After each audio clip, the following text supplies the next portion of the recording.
Good morning friends, now the next chapter for the revision is leasing और ये chapter applicable है CA final old course के लिए। साथ में यही चैप्टर आपके लिए एप्लीकेबल है, this is for CA inter new course.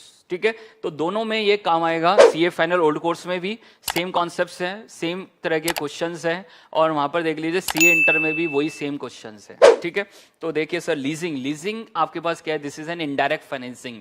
Indirect financing का क्या मतलब है कि आपके बिहाफ पे कोई और वहां पर मशीन परचेस कर रहा है और आपको किस पे दे रहा है? लीज पे दे रहा है। This is also a source of financing. आप खुद डायरेक्टली लोन नहीं ले रहे हैं, आपके बिहाफ पे देख लीजिए कोई और लोन ले रहा है और आपको अब क्या पे करने हैं? लीज रेंटल्स पे करने हैं। तो this is also a source of financing, but this is an indirect financing. ये आपके पास क्या है? इनडायरेक्ट फाइनेंसिंग है। तो दो तरह के मेन डिसीजन आपको यहां पर देखने को मिलेंगे, एक है फाइनेंसिंग डिसीजन और एक है आपके पास investing decision. Financing decision this is from the point of view of lessee and this is investment decision, this is from the point of view of lessor. तो वहां पर आपके पास देख लीजिए फाइनेंसिंग डिसीजन में कौन सा डिसीजन है, देख लीजिए मैं एसेट खुद परचेस करूं, देख लीजिए लोन लेके मैं खुद परचेस करूं तो this is an indirect, this is a direct financing. और या मैं वहां पर उसको किस पे लूं? लीज पे लूं, तो this is an indirect financing. तो whether to purchase the asset on loan or whether to take the asset on lease, this is your financing decision। और याद रखना this is an outflow decision। कौन सा decision है? Outflow, क्योंकि दोनों ही decision में आउटफ्लो होगा। आप लीज पे लोगे तब भी आउटफ्लो होगा और वहां पर अगर खुद लोन पे लोगे तब भी क्या होगा? आउटफ्लो होगा। तो this is an outflow decision. और वहां पर प्रेजेंटेशन कैसे करेंगे? आउटफ्लो डिसीजन अगर इस चैप्टर में कोई है तो उस केस में आउटफ्लो को पॉजिटिव लिखेंगे और इनफ्लो को नेगेटिव, जिससे नेट में क्या निकल के आए? नेट आउटफ्लो निकल के आए। And this is an outflow decision. कौन सा डिसीजन है? आउटफ्लो। दूसरा आपके पास क्या है? Investing decision. Investing decision this is from the point of view of lessor. अब लेसर वहां पर क्या सोच रहा है कि मैं एसेट परचेस करके उसको लीज पे दूं या ना दूं। This is whether to purchase the asset और गिव इट ऑन लीज और not, and this is an investment decision. कौन सा डिसीजन है? Investment decision. This is an NPV decision और द इनफ्लो डिसीजन। और अगर एनपीवी पॉजिटिव होगी तो एक्सेप्ट करेंगे और एनपीवी नेगेटिव होगी तो क्या करेंगे? रिजेक्ट करेंगे। तो this is an investment decision. कौन सा डिसीजन है? इन्वेस्टमेंट डिसीजन है। And this is an outflow decision. अब यहां पर हमें समझना है कि वहां पर क्या क्या इनफ्लोज होंगे, क्या क्या आउटफ्लोज होंगे, इन दोनों डिसीजन को समझना है। And this is an important source of medium term financing and this is an indirect financing. It is an arrangement in which the asset is financed and owned by the one party but possessed by and used by the another party। एक lessor है और एक क्या है? Lessee. Lessor is an owner, वो आपके पास कौन है? ऑनर है। एंड लेसी आपके पास कौन है? यूजर है। अब देखिए यहां पर आपके पास दो इंपॉर्टेंट इवैल्यूएशन है जो यहां पर आपको करने हैं और जो भी क्वेश्चन आ रहे हैं वो सब इन्हीं के बेस पे हैं। ठीक है, तो पहला इवैल्यूएशन है, this is from the point of view of lessee and this is lease versus, देख लीजिए लीज वर्सेस बोरो डिसीजन, कि वहां पर हम लीज पे लें या वहां पर खुद बोरो करें। दिस इज लीज और बोरो एंड बाय डिसीजन। वहां पर लीज पे लेके वहां पर एसेट लें या वहां पर देख लीजिए बोरो करके एसेट को परचेस करें। And this is N financing decision, this is a financing decision. तो सिंपली ये आउटफ्लो डिसीजन है। हमें देखना है कि वहां पर आपके पास क्या क्या, देख लीजिए दोनों ऑप्शन में क्या क्या वहां पर इनफ्लो आउटफ्लोज हैं और नेट में क्या देखेंगे? नेट आउटफ्लो कितना है, और जिसमें आउटफ्लो कम होगा उस ऑप्शन को क्या करेंगे? ऑप्ट करेंगे। तो देख लीजिए सबसे पहले आपके पास कौन सा डिसीजन है? Loan option. और दूसरा आपके पास कौन सा ऑप्शन है? This is your lease option. तो सबसे पहले देखेंगे लोन ऑप्शन में क्या क्या आउटफ्लो हो रहे हैं और क्या क्या आउटफ्लो हो रहे हैं। देख लीजिए सबसे पहले आपके पास क्या है? This is your interest net of tax. अगर आप लोन लोगे तो वहां पर आपको क्या देना है? Interest. And interest is tax deductible, तो क्या लेंगे? Net of tax. तो हमें याद रखना है कि अगर कोई भी रेवेन्यू आइटम है, this is related to profit and loss account, तो उसको डायरेक्टली क्या लेना है? Net of tax. इनकम है तब भी नेट ऑफ टैक्स लेना है और एक्सपेंस है तब भी क्या लेना है? Net of tax. तो इंटरेस्ट वहां पर रेवेन्यू आइटम है तो क्या लेंगे? Net of tax. साथ में principal repayment and this is your capital payment, तो इसको नेट ऑफ टैक्स नहीं करेंगे। साथ में एक्सपेंसेस नेट ऑफ टैक्स, जो भी एक्सपेंसेस आप इंकर्ड करोगे, रिपेयर एंड मेंटेनेंस या इंश्योरेंस एक्सपेंसेस जो भी आप इंकर्ड करोगे तो उसको भी क्या लेंगे? Net of tax. साथ में repair and maintenance net of tax. Inflows क्या होंगे? एसेट आपने परचेस किए, डेप्रिसिएशन आप क्लेम करोगे, but depreciation is a non cash item, तो वहां पर सिंपली क्या कंसिडर करेंगे? Tax saving on depreciation. साथ में वहां पर एसेट जो भी लाइफ टर्म है उसके बाद वो सेल होगी and this is salvage value adjusted for tax. तो ये आपके पास क्या है? Inflows and outflows under the loan option.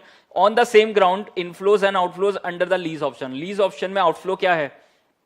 अब क्या पे करोगे, lease rentals, and again this is N revenue item, तो उस केस में वहां पर उसको क्या लेंगे, net of tax, repair and maintenance net of tax. अब यहां पर एक मेन एडजस्टमेंट है, अगर कॉमन आइटम है सर तो कॉमन आइटम को क्या करेंगे, इग्नोर करेंगे। समझ पा रहे हैं, कॉमन आइटम को क्या करेंगे, इग्नोर करेंगे।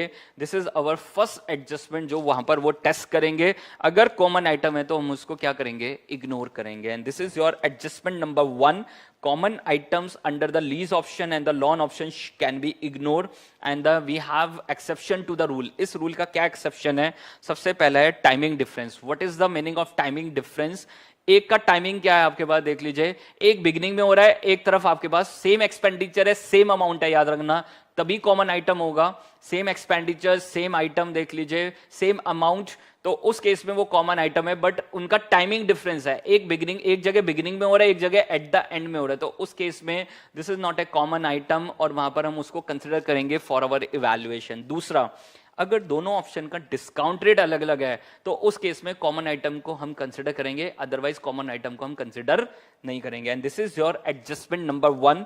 साथ में यहां पर एक नोट है जो बहुत इंपॉर्टेंट है, repair and maintenance expenses are bond by the user. हमेशा कौन बॉन्ड करेगा, user of the asset, unless otherwise specifically stated. अगर लिख दिया क्वेश्चन में बॉन्ड बाय द लेसर तो ले लेंगे, अगर क्वेश्चन लिखा तो हमेशा कौन बॉन्ड करेगा, bond by the user, this is lessee. दूसरे केस में insurance expenses are always bond by the owner of the asset unless otherwise specifically stated. अगर इंश्योरेंस एक्सपेंसेस हैं, लिख दिया बॉन्ड बाय द लेसी तो ले लेंगे लेसी के केस में, अगर कुछ नहीं लिखा तो हमेशा बॉन्ड बाय द लेसर, मतलब जो ऑनर ऑफ द एसेट है वही हमेशा बियर करेगा। तो this is the adjustment number 1। साथ में we have adjustment number 2 and this is related to the loan principal repayment।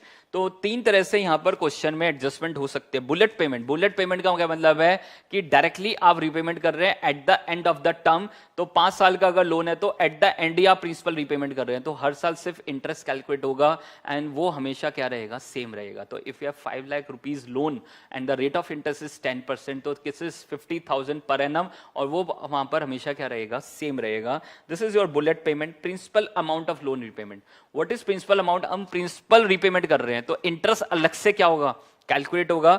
Interest is calculated on the balance, amount separately calculate होगा।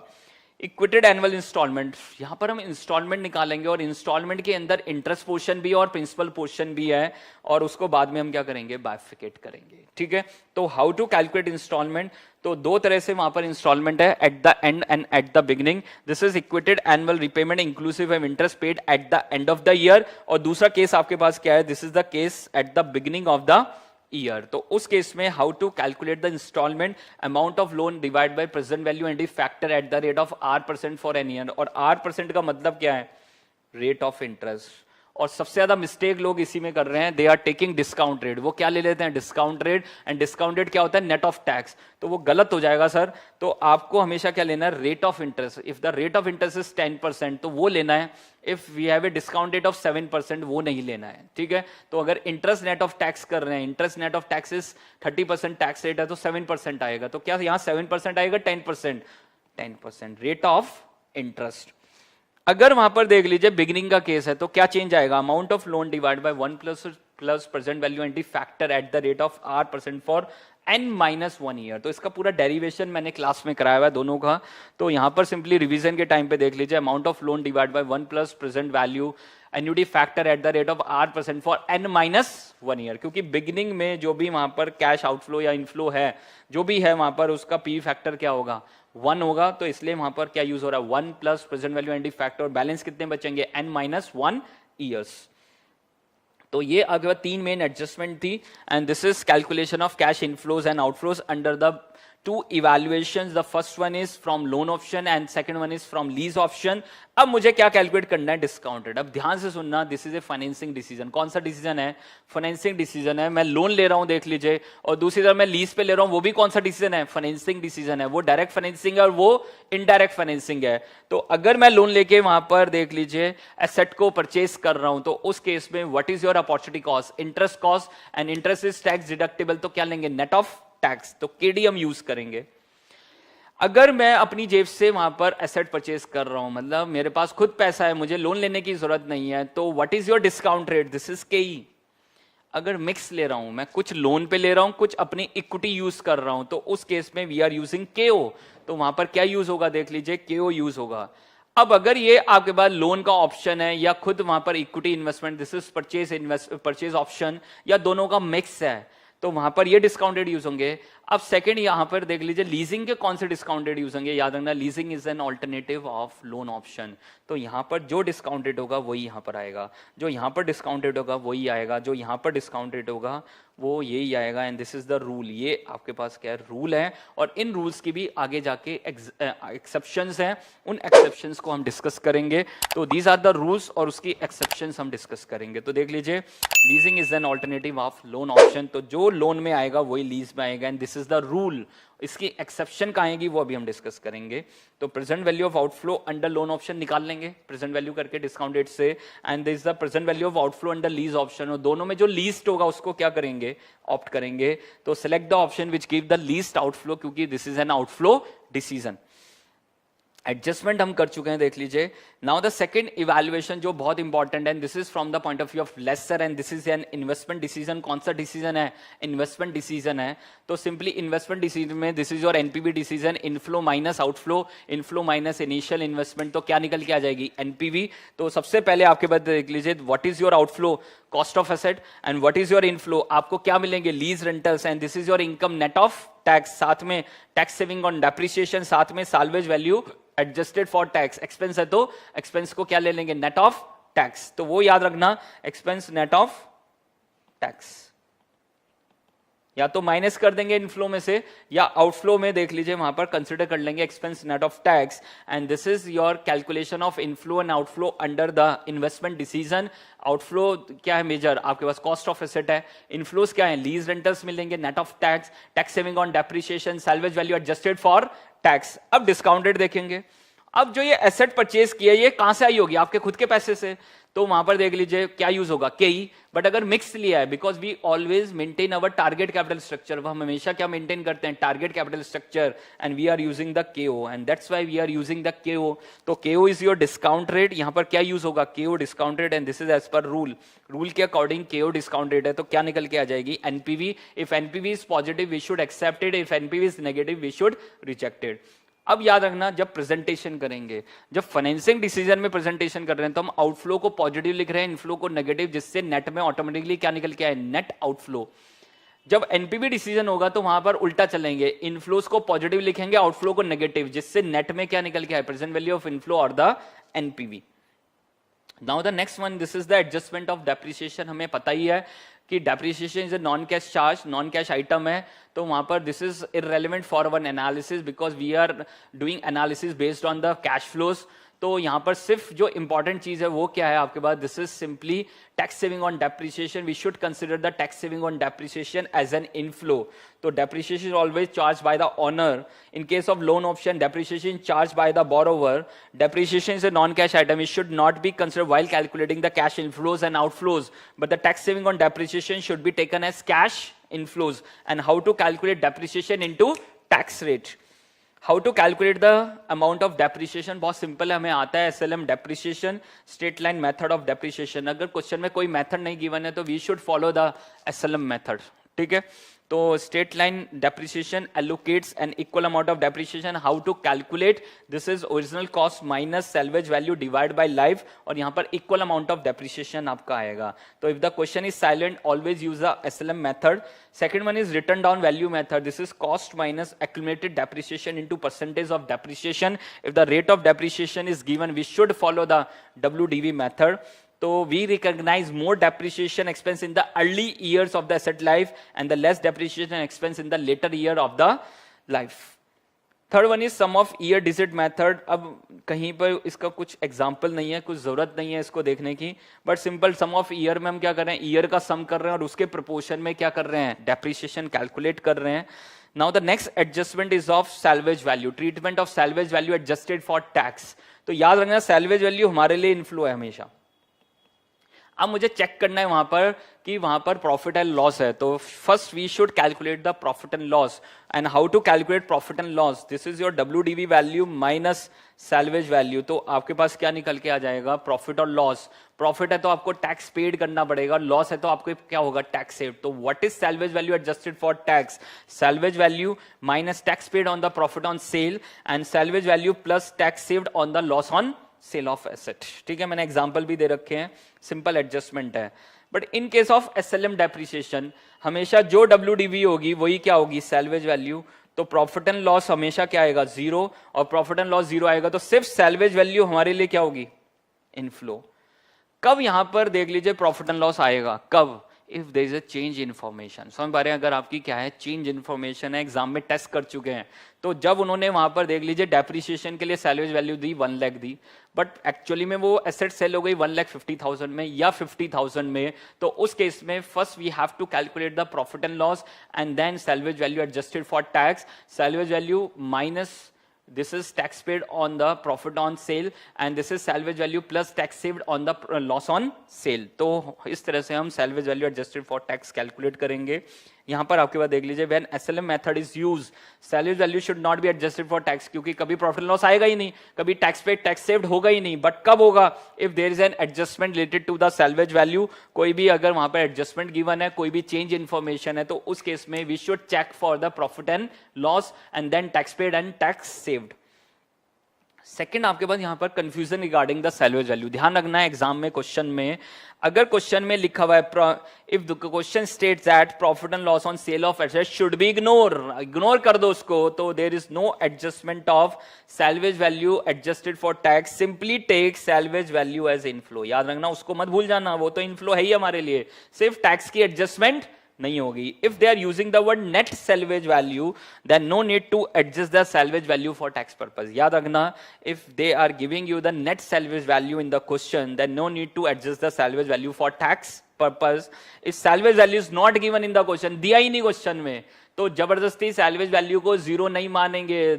We should not assume salvage value this is equal to 0 and accordingly there is no adjustment of salvage value. Accounts में अलग treatment है, SFM में आपको याद रखना है अगर salvage value क्वेश्चन में नहीं दिया है तो there is no adjustment of salvage value. Do not assume it to be 0. Now the next one, treatment of tax. तो ये हमें पता है ट्रीटमेंट ऑफ टैक्स क्या है. सिंपली जो भी आपके पास रेवेन्यू से रिलेटेड आइटम है तो उसको क्या लेंगे? नेट ऑफ टैक्स लेंगे. कैपिटल रिसिप्ट पेमेंट है तो उस पर टैक्स की एडजस्टमेंट नहीं होगी. तो this is cash inflows and outflows should be taken as net of tax provided inflows and outflow are the part of the profit and loss. तो टैक्स सेविंग और the tax paid only on revenue item, not on the capital item. Tax saving should be taken as cash inflows. This is tax saving on depreciation, tax saving due to loss on sale of asset. Treatment of tax when the cash inflows and outflow arising at the beginning. Star adjustment है sir, इस पे hashtag लिख लो, star adjustment है sir, पक्का वो test करते हैं. तो अगर ट्रेनिंग एक्सपेंस है सर आपके पास बिगिनिंग में and this is a revenue item, इसमें हमें टैक्स की क्या करनी है? एडजस्टमेंट करनी है. तो if you have a training item तो उस केस में वहां पर देख लीजिए एक एडजस्टमेंट क्या है कि मैं उसी समय उसको क्या कर दूं? टैक्स, नेट ऑफ टैक्स कर दूं. But this is preferred by the ICI और हमें इसी को यूज करना है सर, हमें इसी को ही यूज करना है. This is preferred by the CA institute कि अगर बिगिनिंग में कोई रेवेन्यू आइटम है तो उसकी टैक्स की एडजस्टमेंट एट द एंड जाएगी. कब जाएगी? At the end. तो this is an outflow, training expense is an outflow at time 0 और उसका देख लीजिए टैक्स सेविंग कब जाएगी? At the end of the first year and this is 4,000 and this is inflow. Tax saving is our inflow. तो वहां पर देख लीजिए आपके पास आपको इसी को फॉलो करना है. याद रखना, इसी एडजस्टमेंट को फॉलो करना है. Now the next one, this is break even lease rentals and this is from the point of view of lessee. किसके पॉइंट ऑफ व्यू से है? लेसी के पॉइंट ऑफ व्यू से. लेसी मतलब जो वहां पर ये डिसाइड कर रहा है कि मैं एसेट लोन पे लूं या लीज पे लूं. तो what is the break even? उसके लिए ब्रेक इवन क्या होगा? This is present value of outflow under loan option is equal to present value of outflow under lease option. तो करेंगे कैसे? सबसे पहले आप निकाल लोगे present value of outflow under loan option, आपके पास आ गया. अब वहां पर लीज रेंटल को एक्स मान लेंगे एंड हमेशा वहां पर टैक्स की क्या होगी, adjustment lease rentals net of tax और उसकी present value and factor at the rate of 8% for any years. तो हम लीज रेंटल्स को x मान लेंगे और x सॉल्व करेंगे, और जो x निकल के आएगा, मान लो 25,000 x निकल के आया, तो हम क्या मानेंगे, इस 25,000 के लीज रेंटल्स पे दोनों ऑप्शन क्या है देख लीजिए, एट पार है, मतलब आप लोन लो या लीज पे लो, आपकी पोजीशन क्या है, इक्वल है। And these are the break even lease rental from the point of view of lessee. Simply क्या करना है, present value of outflow under loan option किसके बराबर रख देने, present value of outflow under lease option, lease rentals को x मान लेंगे, net of tax present value and factor at the rate of 8% for n years, और किसके बराबर रख देंगे, this is present value of outflow under loan option. Solve करेंगे x को, और जो x आएगा तो वो क्या होगा, this is break even lease rental from the point of view of lessee. अब देखिए नेक्स्ट जो यहां पर जो इंपॉर्टेंट पॉइंट है, this is break even lease rental from the point of view of lessor sir. ठीक है, तो एग्जाम में जो सबसे ज्यादा एक्सपेक्टेड है, this is break even lease rental from the point of view of lessor. अब सिंपली यहां पर देखिए आपके पास लेसर क्या सोच रहा है सर, लेसर क्या सोच रहा है सर, लेसर ये देख रहा है कि वहां पर मैं एसेट परचेज करके उसको लीज पे दूं या ना दूं। अब मैं उसके लिए लीज रेंटल निकालना चाहता हूं, ब्रेक इवन लीज रेंटल निकालना चाहता हूं। उसका सिंपल मतलब क्या है, कितना लीज रेंटल सामने वाली पार्टी से चार्ज करें जिससे मेरी कॉस्ट ऑफ एसेट भी रिकवर हो जाए, जो भी मेरे एक्सपेंडिचर्स हैं वो भी रिकवर हो जाए, साथ में we have an adjustment of tax saving on depreciation, we have an adjustment of salvage value adjusted for tax. तो सिंपल कॉन्सेप्ट क्या है, लेसर क्या सोच रहा होगा कि जो मैंने 5 लाख की मान लो एसेट परचेस की है, मेरा एक तो 5 लाख रिकवर हो जाए, साथ में मेरी required rate of return recover हो जाए, साथ में there is an adjustment of expense, मेरे एक्सपेंसेस भी रिकवर हो जाए, साथ में we have an adjustment of salvage value adjusted for tax, we have an adjustment of देख लीजिए टैक्स सेविंग ऑन डेप्रिसिएशन। ये सारी एडजस्टमेंट करके सामने वाली पार्टी से कितना लीज रेंटल हम क्या करें, चार्ज करें, and we can make an adjustment. समझ पा रहे हैं, यहाँ पर एक एडजस्टमेंट बना लेंगे, एक इक्वेशन बना लेंगे और वहां पर उसको सॉल्व करेंगे। कॉन्सेप्ट वही फॉलो होगा, कॉन्सेप्ट क्या फॉलो होगा, present value of inflow equal to present value of outflow. याद रखना, प्रेजेंट वैल्यू ऑफ आउटफ्लो। तो देख लीजिए सर, यहां पर हम इक्वेशन बनाएंगे, हमारे लिए इनफ्लोज क्या है, आउटफ्लोज क्या है। इनफ्लोज क्या क्या थे, लीज रेंटल्स मिलेगा, नेट ऑफ टैक्स एक्स मान लेंगे लीज रेंटल्स को, देख लीजिए उसकी present value of tax saving on depreciation inflow है मेरे लिए, present value of salvage value adjusted for tax inflow है मेरे लिए। तीनों चीजों का देख लीजिए वर्किंग नोट बना लेंगे वहां पर, देख लीजिए साथ में अगर एक्सपेंस भी दे रखे हैं तो उसको माइनस करेंगे, याद रखना वो आउटफ्लो है, तो या तो कॉस्ट ऑफ एसेट में ऐड कर देंगे present value of expense net of tax, या माइनस कर देंगे इनफ्लोज में से, बात एक ही है। तो this is the concept of inflow equal to outflow.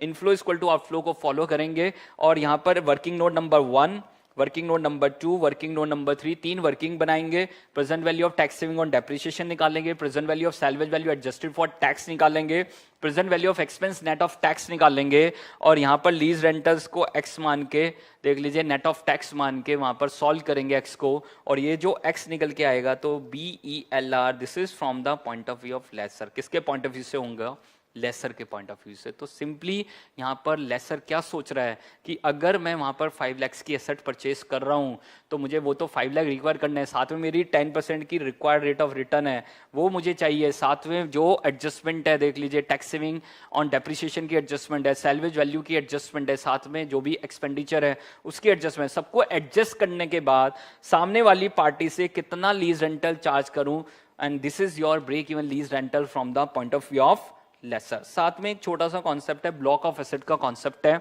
अगर क्वेश्चन में ब्लॉक ऑफ एसेट का कॉन्सेप्ट गिवन है, they are talking about the block of assets, तो उस केस में हमें एडजस्टमेंट करनी है। तो block of assets means group of assets falling with in a particular class of assets, एक पर्टिकुलर क्लास पर्टिकुलर रेट के अंदर ही सब एसेट्स हैं, तो उसको हम क्या बना देंगे, block.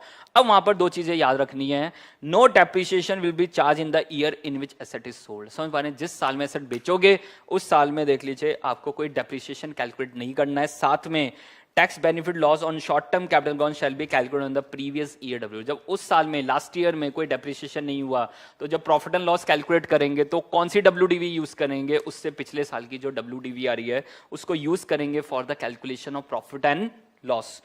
Now the next one, this is different plans under the lease rental. अब लीज रेंटल सामने देख लीजिए जो लेसर है, this is again BELR, break even lease rental from the point of view of lessor concept, ठीक है। तो कितना लीज रेंटल वो चार्ज करे जिससे उसकी कॉस्ट भी रिकवर हो जाए, जो भी उनकी कॉस्ट है, साथ में जो भी डेप्रिसिएशन की एडजस्टमेंट है, टैक्स सेविंग ऑन डेप्रिसिएशन की एडजस्टमेंट है, सैल्वेज वैल्यू की एडजस्टमेंट, सब कुछ एडजस्ट करने के बाद सामने वाली पार्टी से कितना लीज रेंटल चार्ज करे। अब सामने वाली पार्टी से लीज रेंटल चार्ज करने के लिए क्वेश्चन में एडजस्टमेंट हो सकती है। पहली एडजस्टमेंट क्या है, इक्वल, हर साल इक्वल लीज रेंटल चार्ज करे तो हर साल एक्स अमाउंट चार्ज करेगा, देख लीजिए। दूसरा आपके पास क्या है, स्टेप अप। स्टेप अप जैसे आप नॉर्मली देखते हैं, जब भी आप कोई लीज पे एसेट लेते हैं तो वो कहते हैं हर साल 10% आपका रेंट बढ़ेगा, तो these are step up plan. तो पहले साल में एक्स, दूसरे साल में एक्स 1 + 10% मान लो, उससे अगले साल में x 1 + 0.10 पावर 2, और इस तरह से जितना भी टाइम है। तो वहां पर देख लीजिए इस तरह से इक्वेशन बन जाएगी, इन सबकी क्या करेंगे, प्रेजेंट वैल्यू। साथ में आपके पास deferred payment plan. Deferred payment का क्या मतलब है, वो कह रहा है स्टार्टिंग में मैं कोई लीज रेंटल नहीं दूंगा, lease rental will start from the 3rd year. तो अभी हमारा नया प्रोजेक्ट है, स्टार्टिंग के 2 साल हम लीज रेंटल नहीं देंगे, तो हम 3rd ईयर से स्टार्ट करेंगे। तो this is 3rd year, 4th year, 5th year. तो उस केस में हम ब्रेक इवन लीज रेंटल निकालना चाहते हैं। This is your deferred payment plan. And the last one is ballooned payment. Ballooned payment का क्या मतलब है, बड़ी पेमेंट एट द एंड। तो स्टार्टिंग में 10 लाख रेंट दे रहे हैं हम, सिंपल छोटा छोटा रेंट दे रहे हैं, लास्ट में देख लीजिए हम बड़ा अमाउंट देंगे, and this is your ballooned payment. उसको क्या बोलते हैं, बैलून्ड पेमेंट प्लान। तो इक्वेशन वही बनेगी, याद रखना, इनफ्लो इक्वल टू आउटफ्लो। बस वहां पर लीज रेंटल लिखने का तरीका क्या हो जाएगा, चेंज हो जाएगा। And this is your different plans under the lease rental. एक छोटा सा पॉइंट है, नेल का कॉन्सेप्ट है, नेट एडवांटेज ऑफ लीजिंग। तो प्रेजेंटेशन की बात है बस, और कुछ नहीं है। तो वो क्वेश्चन में पूछेगा calculate NAL, this is net benefit of leasing over and about the loan option. तो simply outflow under loan option minus outflow under lease option. तो आउटफ्लो लोन ऑप्शन में ज्यादा है, लीज में कम है, तो वी हैव पॉजिटिव वैल्यू। तो हम क्या कहेंगे, nail is positive and beneficial है, लीज इज बेनिफिशियल। अगर ये वहां पर नेल नेगेटिव आ रहा है तो इसका मतलब आउटफ्लो अंडर लोन ऑप्शन कम है, आउटफ्लो अंडर लीज ऑप्शन ज्यादा है। तो हम क्या बोलेंगे, लोन ऑप्शन इज बेनिफिशियल, या हम कहेंगे leasing is not beneficial. If NAL is positive, lease should be preferred, otherwise purchase option should be preferred. Now the next, if they are giving you the adjustment of subsidy, तो as per ICI आपको क्या करना है, depreciation is claimed on the full cost of the asset. याद रखना, as per सी institute क्या कर रहा है अपने एसएफएम में, वो वहां पर देख लीजिए claim depreciation on the full cost of assets. Now the next one, evaluation of quotations from the 2 और मोर लेसर्स। अब यहां पर देख लीजिए आपके पास क्या है, 2 या 2 से ज्यादा लेसर से कोटेशन आ गई है। अब मुझे उसको इवैल्यूएट करना है, बट सबका टाइम पीरियड क्या है, सबका अलग अलग है। तो पहले मैं क्या निकालूंगा, outflow under option 1, outflow under option 2, outflow under option 3, but सबका टाइम पीरियड अलग अलग है। एक में 3 साल है, एक में 4 साल है, एक में 5 साल है। तो हम क्या निकालेंगे, इक्वेटेड एनुअल एन्युटी। क्या निकालेंगे लास्ट में, equated annual annuity. And this is present value of outflow, या इनफ्लोज हो सकते हैं, या एनपीवी हो सकती है, divide by present value annuity factor at the rate of R% for n years। And this is how we can calculate equated annual annuity. अब वहां पर जो पर एनम अमाउंट आएगा उसके बेसिस पे डिसीजन होगा, और अगर आउटफ्लो डिसीजन है तो जिसमें कम आउटफ्लो होगा उसको क्या करेंगे, ऑप्ट करेंगे। इनफ्लो डिसीजन है तो जिसमें ज्यादा इनफ्लो है तो उसको क्या करेंगे, ऑप्ट करेंगे। तो अगर लाइफ सेम नहीं है, if when a quotations are received from 2 or more lessee should select the quotation which gives the least outflow when the life of the 2 proposals are not same, when we will take the decision based on the equated annual annuity. Now the next one, अगर वहां पर instalment system में आपके पास cost of asset missing है, ठीक है, तो उस केस में क्या करेंगे, सेम वही कॉन्सेप्ट फॉलो करेंगे। Installment is equal to cost of asset divide by 1 + present value annuity factor at the rate of R% for n years। अब इंस्टॉलमेंट गिवन है, कॉस्ट ऑफ एसेट मिसिंग है, वो निकाल लो सर। बिगनिंग का case है तो बिगनिंग का, एंड का केस है तो एंड का। Now the next one is sales and lease back agreement. तो यहां पर एक इंपॉर्टेंट क्वेश्चन है, 2 बार एग्जाम में आ भी चुका है। तो वहां पर सिंपली आपको इनफ्लो डिसीजन देखना था वहां पर, और इनफ्लो डिसीजन में देखना है कि वहां पर सेल्स एंड लीज बैक करें या दूसरा जो ऑप्शन था उसको फॉलो करें, ठीक है। तो सेल्स एंड लीज बैक क्या है कि मैं अपनी एसेट को बेच रहा हूं और सेम एसेट को किस पे ले रहा हूं, लीज पे। टेक्निकली सिर्फ एक एग्रीमेंट कर रहे हैं कि मैं अपनी एसेट आपको बेच रहा हूं और उसी एसेट को किस पे ले रहा हूं, लीज पे। तो मेरा कोई काम भी सफर नहीं हो रहा, और जो मुझे लिक्विडिटी क्रंच है, मुझे फाइनेंस की जरूरत है, पैसे की जरूरत है, वो भी मेरी क्या हो रही है, फुलफिल हो रही है, मैं उससे प्रोडक्शन कर सकता हूं, ठीक है।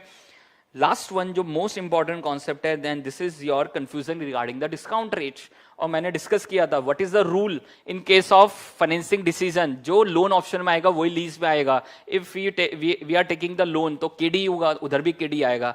If we are directly purchase, अपने पैसे से इक्विटी से परचेज करेंगे तो केई, उधर भी केई आएगा। और दोनों से मिला के करेंगे तो केओ, और इधर भी क्या आएगा, केओ।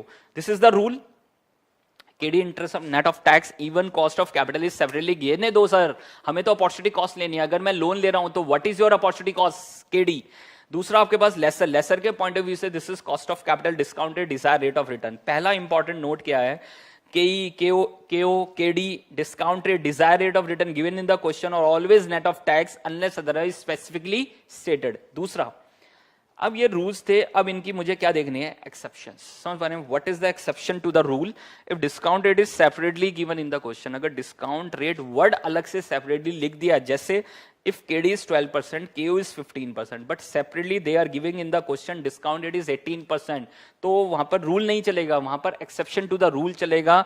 The PV factor is given in the question for the single discount rate. दूसरा केस है, पहला केस में अगर आपको वहां पर separately discount rate word use कर दिया तो किससे डिस्काउंटिंग करोगे, 18% से।